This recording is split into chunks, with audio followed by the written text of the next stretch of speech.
শব্দ ক্রমেই বেড়ে যায়। এক পর্যায়ে কবরের দিকে আমি আমার রাইফেলটাকে তাক করলাম, দেখলাম কবরের এক পাশ দিয়ে এমন একটা সুড়ঙ্গ, যেই সুড়ঙ্গ দিয়া এমন একটা প্রাণীকে দেখা যায়, যেই প্রাণীটা জীবদ্দশায় আমি কোনোদিন লোক কখনো দেখিও নাই, কোনোদিন অনুভবটুকু করতে পারি না।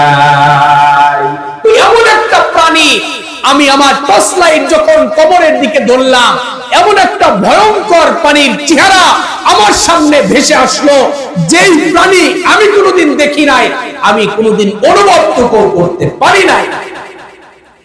এক পর্যায়ে প্রাণীর দিকে আমি আমার রাইফেলটা তাক করলাম আর বলতে লাগলাম, কে, কোন প্রাণী তুমি আছো, বের হয়ে আসো, অন্যথায় আমি কিন্তু গুলি ছুড়তে বাধ্য হব, যত দ্রুত সম্ভব বের হয়ে আসো, বের হয়ে আসো। দেখা গেল প্রাণী আমার দিকে এমন ভাবে তাকাইছে, এমন ভাবে চাইছে, এমন ভাবে দৃষ্টি দিয়েছে, তার চোখগুলো বড় বড় করে তাকাইছে, এমন ভাবে দৃষ্টি দিয়েছে, মুখটা এমন ভাবে হা করেছে, আমাকে খাবে খাবে এমন একটা ভাব তার মাঝে। এমন একটা ভাব যখন আমি দেখতে পেলাম, আমার মাঝে ভয়ের সঞ্চার আরো বৃদ্ধি পেতে লাগলো। এক পর্যায়ে আমি প্রাণীর দিকে যতই অগ্রসর হই, প্রাণী আমার দিকে দিয়ে আসে এবং আমাকে খাবে এমন ভাব। এরকম যখন পরিস্থিতির শিকার আমি হলাম, এক পর্যায়ে কবর থেকে এক দৌড় দিয়ে আমি পলায়ন করতে লাগলাম। একদিকে আমি দৌড় মারি আর একদিকে পিছনের দিকে তাকাই, প্রাণীটা আমার দিকে দিয়ে আসছে। মারাত্মক প্রাণী, এমন প্রাণী কখনো আমি দেখি নাই। আমার মনে হচ্ছে আমি যদি এখানে থেমে যাই আমাকে খেয়ে ফেলবে। এমন একটা পরিস্থিতি যখন দাঁড়ালো, আমিও আমার গতি আরো বাড়ায় দিলাম, আমি আরো জোরে দৌড় মারতে লাগলাম, আমি আরো আমার গতি আস্তে আস্তে বাড়াইতে লাগলাম। সামনে যতই দৌড়ায় যায় কেমন যেন আমার পথ আর ফুরায় না। এক পর্যায়ে দেখা গেল সামনে একটু খাল, হালকা পানি, সেখানে যখন গেলাম পানির মধ্যে নেমে পড়লাম, হাঁটু পর্যন্ত পানি।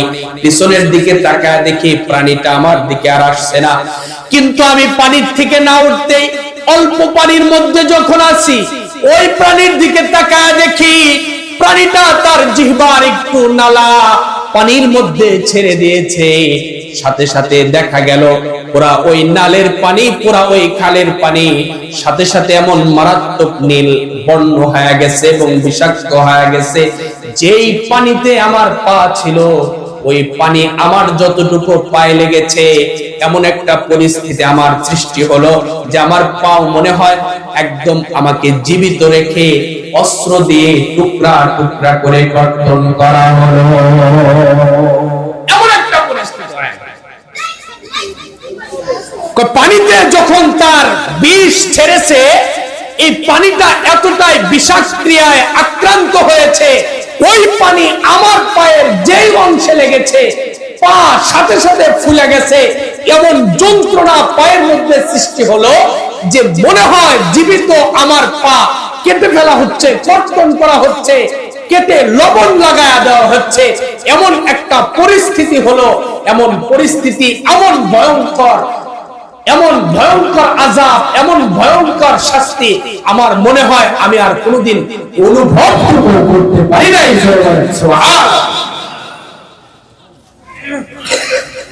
প্রাণীটা কামড়ও দেয় নাই, পানিটা আক্রমণ করে নাই, প্রাণীটা পায়ের মধ্যে কামড়াও দেয় নাই, শুধুমাত্র কেবলমাত্র যেই পানিতে লোকটা নামছে ওই পানিতে এক ফোঁটা নালা মিশ্রণ করার কারণে পুরো পা এমন ভাবে জ্বলছে গিয়েছে। উনি বলেন যে আমার পা, আমার মনে হয় কে যেন জীবিত থাকা অবস্থায় কর্তন করে ফেলেছে।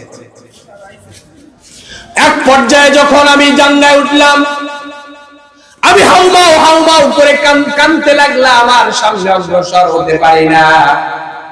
কিছুক্ষণ পরে দেখলাম আমার কিছু সহপাঠী দিক দিয়ে যায়।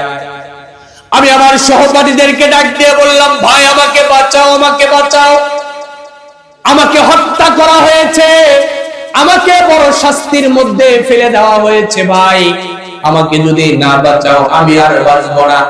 বাইরা গো, যত দ্রুত সম্ভব আমাকে এখান থেকে নিয়ে হসপিটালে নিয়ে যাওয়ার ব্যবস্থা করো। বলা হয় আমার ভাইয়েরা যখন নিয়ে গেল, পাকিস্তানের যত বড় বড় হাসপাতাল আছে সব মেডিকেল কলেজ হাসপাতালে আমার চিকিৎসা করা হলো। এমনকি লোকেরা যখন আমাকে হসপিটালে নিয়ে যায়, বড় বড় ডক্টরদের একই কথা, যেই রোগে এই লোকটা আক্রান্ত হয়েছে এই রোগের কোনো চিকিৎসা আজ পর্যন্ত পৃথিবীর কোনো বৈজ্ঞানিক চিকিৎসক পর্যন্ত আবিষ্কার করতে পারে না। এমন রোগে আক্রান্ত হয়েছে। কই শুধু তাই নয়, আমাকে বড় বড় পৃথিবীর সবচাইতে উন্নত মানের সবচাইতে বড় বড় হসপিটাল গুলোতে নিয়ে যাওয়া হলো। সব ডক্টরদের একই কথা, যেই অংশে পানি লেগেছে ওই অংশ রাখা যাবে না, ওই অংশগুলো কর্তন করতে হবে, কেটে ফেলতে হবে। কারণ এমন একটা পয়জন, এমন একটা মারাত্মক রকমের পয়জন ভাইরাস এখানে ঢুকেছে, এই জায়গা কোনোদিন রেখে তাকে সুস্থ করা সম্ভব নয়।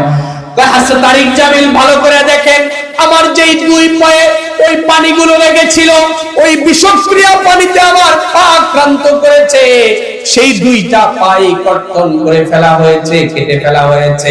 তারিক জামিল ভালো করে শোনেন, আমি সচক্ষে কবরের আযাব এতটুকু দেখেছি। আপনি যে বলেছেন কবরের আযাব, এটা আমি হাড়ে হাড়ে টের পেয়েছি।